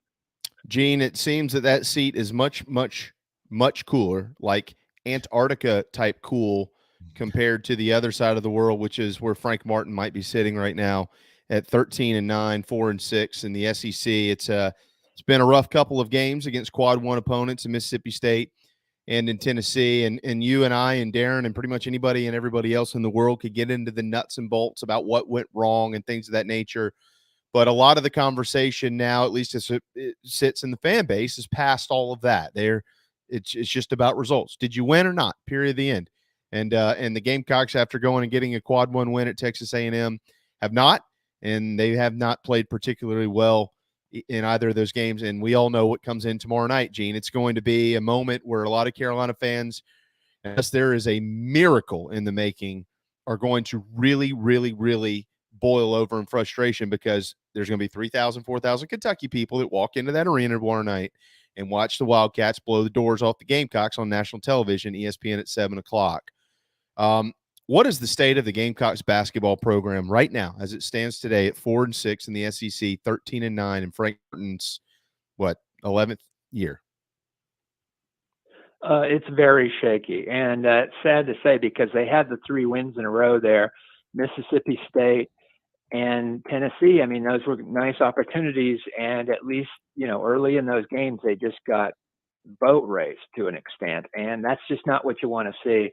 Tennessee is a better team than them, and they just have better players, but it shouldn't have been that much of a gap at home when you just really knew you needed that game. So you really summarized it well there, Jamie, where you were saying there's a lot of excuses, but they just don't add up, or they just don't matter right now, because you've had almost 2 full calendar years to adjust mentally, strategically, and in every other way to what COVID is and how that affects basketball. And it does affect a Frank Martin coach team more than other teams, I've said, because his defense and the complex strategies that he employs require lots of practice, do not do well with extended breaks and coaches out and players out and not playing games. But that just doesn't matter right now. You got to win. You can't lose. And the bottom line is they're now going to have to pull some significant upsets, and more than a couple, for them to save Frank Martin's job. Yeah. And look, I think where a lot of people get frustrated is they've seen what works under Frank Martin. And that is a credit to Frank Martin. This guy's been coaching a long time. He knows how to win basketball games. And even with COVID present, and that has had a significant impact on the program. We've talked to Debbie Antonelli about this. But even with that present, this program just has not looked like the typical Frank Martin teams. And I think that's where a lot of people have kind of lost faith in his system, because his system doesn't appear to be reflecting who he has been. And again, that's a credit to Frank. But it's not working, Gene. And as you pointed out, COVID affects things, but you would think, you look around you, look, everybody else is adjusted. Like maybe they've needed to adjust more than they have, and they haven't. So, if they keep losing games, what happens here? What happens with this program? They will make a coaching change, and they'll go after a good young coach somewhere is what I think. But I think they'll be quick to make the change during or right after the SEC tournament. They won't make it before then. I'd be stunned if they did. But you're right again, what you said, Jamie, because watching that Tennessee game and Mississippi State and even some of the wins, they're just not as fundamentally sound as Frank Martin teams usually are. And you'll hear the announcers talk about it, and you'll even hear, the Gamecock radio crew subtly mention things like that. And you can't have that at this stage. But you know what? When veteran players don't play the way they were supposed to, that's going to come back to the coach. I mean, it's so plain to see. I mean, if you're calling the game, if you're Derek Scott or CBS, I mean, if you're watching the game and you're being honest with what you're seeing, it's plain to see. I mean, they are a typical Frank team defensively, but on the other end of the floor, I mean, they look lost. And I've heard a lot about the issues at the 4 and the depth inside, particularly in the last game, which will be a really big problem tomorrow.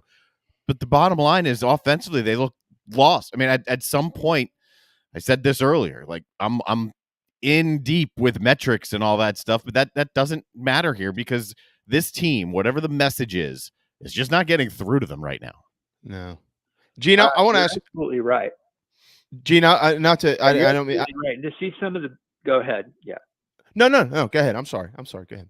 Well, and to see some of the most fundamental mistakes made by the likes of Kuznard and Bryant, and I hate to say it, sometimes even Brandon Martin, that's just puzzling. Like, what the hell is going on there? And when I say the coach, it's also the coaches. Mm-hmm. And Frank benefited from a heck of a coaching staff during and before the Final Four run. Those guys aren't around now. I'm not pointing any particular fingers, but he does not have the strength of assistant coaches that he did during and before that Final Four run. I'm sorry. I did not mean to interrupt y'all, but you've been in the state for a long time, Gene. And I've been around this program. I didn't miss a lot of games when I was a kid, believe it or not. We used to go up and down the road to Frank McGuire Arena, and those couple of years under Eddie were a blast, even though they were first round upsets in the NCAA tournament. Frank Martin took this team to the Final Four.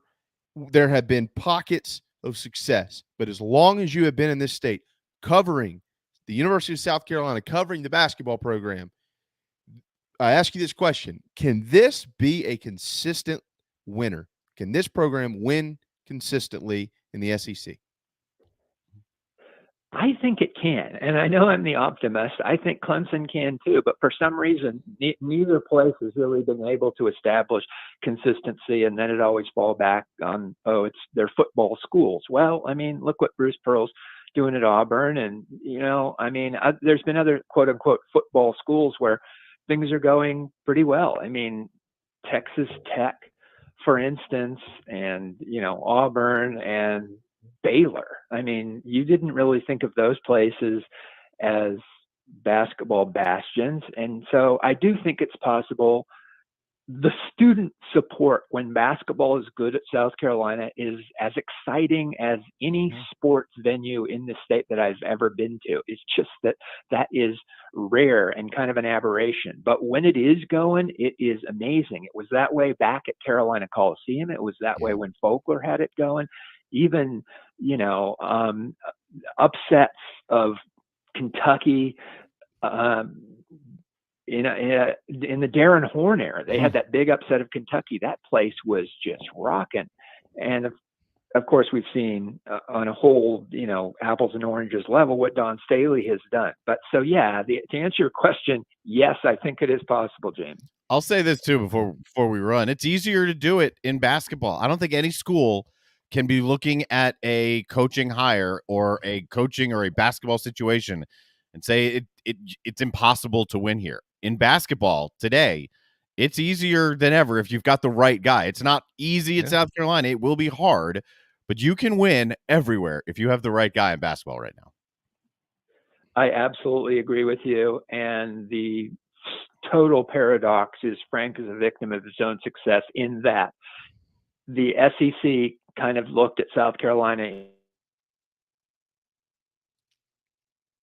grade and try harder here and work to get better coaches and better practice facilities. Greg Sankey encouraged that in writing, and Barry